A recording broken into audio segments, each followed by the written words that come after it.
Salut chers amis en Jésus-Christ et bienvenue au samedi de la troisième semaine du Carême. Nous méditons autour du livre d'Osée chapitre 6, versets 1 à 6, Psaume 51 et Luc chapitre 18, 9 à 14. Autour du thème, la meilleure forme de prière. Selon Robert Greene, Ingersoll, les mains qui aident valent de loin mieux que les lèvres qui prient. La déclaration que nous venons d'entendre dans les deux lectures, car je désire la miséricorde et non le sacrifice, la connaissance de Dieu plutôt que les holocaustes. Cette déclaration de Dieu ne rejette en aucune manière et en aucun cas le sacrifice ni les holocaustes. Ces exigences religieuses ne déplaisent à Dieu que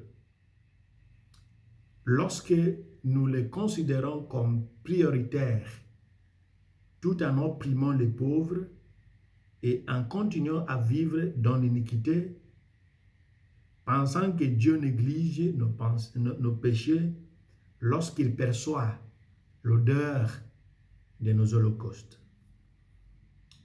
Ce qu'on appelle l'auto-tromperie.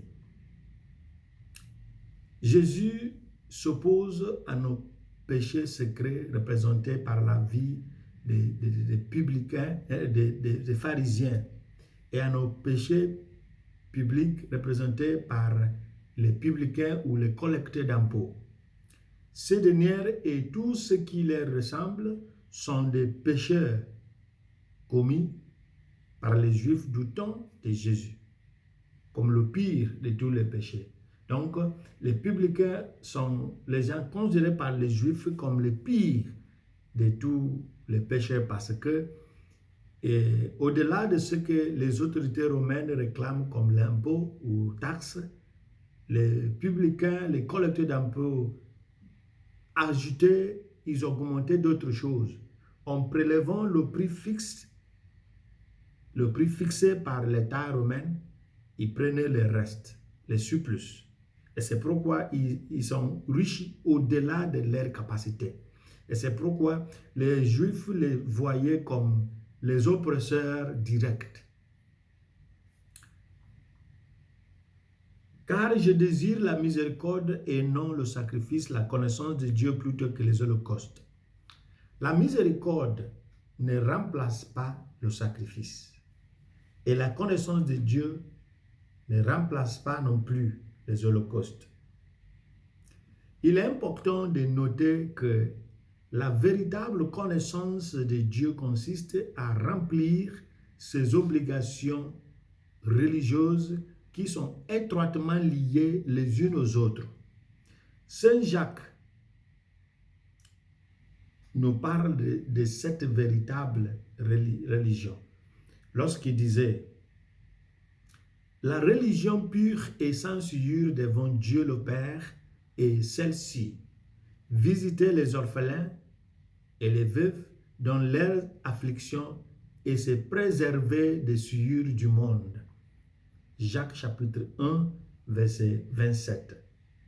Et Paul va aussi faire l'écho de cet enseignement pour rebondir sur ce sujet lorsqu'il s'adressait aux Romains. Il disait: ne vous conformez pas à ce monde. Chapitre 12, verset 2 de sa lettre aux Romains.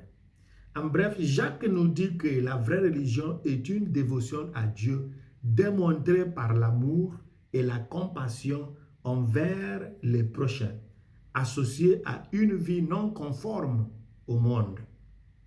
Ça rejoint ce qu'on a vu hier. Les deux grands commandements, l'amour de Dieu dans une dimension verticale entre Dieu, ce qu'on appelle la relation divine-humaine, et interhumaine entre nous et nos frères et sœurs, la dimension horizontale. Donc, pour faire preuve de cet amour de Dieu que nous ne voyons pas, ce qui nous intéresse, c'est comment vous le vivez. Et c'est à travers ce qu'on peut constater. Et c'est pourquoi la dernière fois, on a parlé de l'amour en disant que l'amour des prochains, ce n'est pas un domaine de théorie. C'est la pratique, l'action qui véhicule le message. Le message n'est pas véhiculé par les ondes de nos voix, mais par les ondes des actions que nous voyons, que vous avez réalisées. Et c'est pourquoi, pour terminer, nous allons citer Soko Morinaga, lorsqu'il disait « Beaucoup de gens sont prêts à apprendre des techniques qui les aident à vivre leur vie. Mais la personne qui cherche à confirmer sa vie à ses racines en allant au-delà de la technique jusqu'aux fondamentaux, jusqu'à la vraie religion, est extrêmement rare. Je trouve cet état de choses extrêmement regrettable. C'est pourquoi je ne peux m'empêcher de vous exhorter à vous abstenir d'évaluer votre quotidien en fonction de ce que vous pensez savoir, des données collectées. La connaissance de Dieu ne se mesure pas par ce que je connais de Dieu.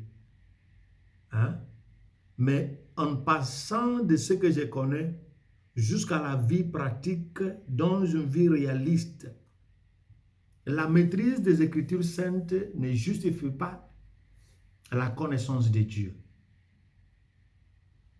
La maîtrise de la parole de Dieu pour prêcher, c'est pour nourrir le cerveau. On n'a pas besoin d'avoir le cerveau nourri pour aller au ciel. La connaissance scientifique, théologique de Dieu doit impacter sur notre connaissance pratique de Dieu à travers nos vies au quotidien. Et c'est pourquoi, lorsque Jésus et la Bible nous dit que ce qui m'intéresse, ce n'est pas votre holocauste ni votre sacrifice, mais la miséricorde. C'est parce que Dieu est la miséricorde manifestée en Jésus-Christ. Dieu a envoyé Jésus, Jésus est venu nous sauver. Donc, pour participer à cette miséricorde, il faut se plonger. Il faut plonger dans le domaine de Jésus. Et cette décision n'est pas une décision simple, parce que lorsque vous essayez de vous aligner à lui, il y a aussi des prescriptions, les ordonnances. Il y a les directives qui ne sont pas faciles à exécuter. Et c'est pourquoi nous prions pour qu'il nous fasse grâce, qu'il nous donne la chance de l'écouter et de lui obéir. C'est pourquoi l'Église nous a donné 7 ans de carême pour faire une relecture de notre vie, une relecture de notre foi, pour que notre foi soit authentique et réaliste. Qu'il nous bénisse maintenant et pour les siècles des siècles. Amen.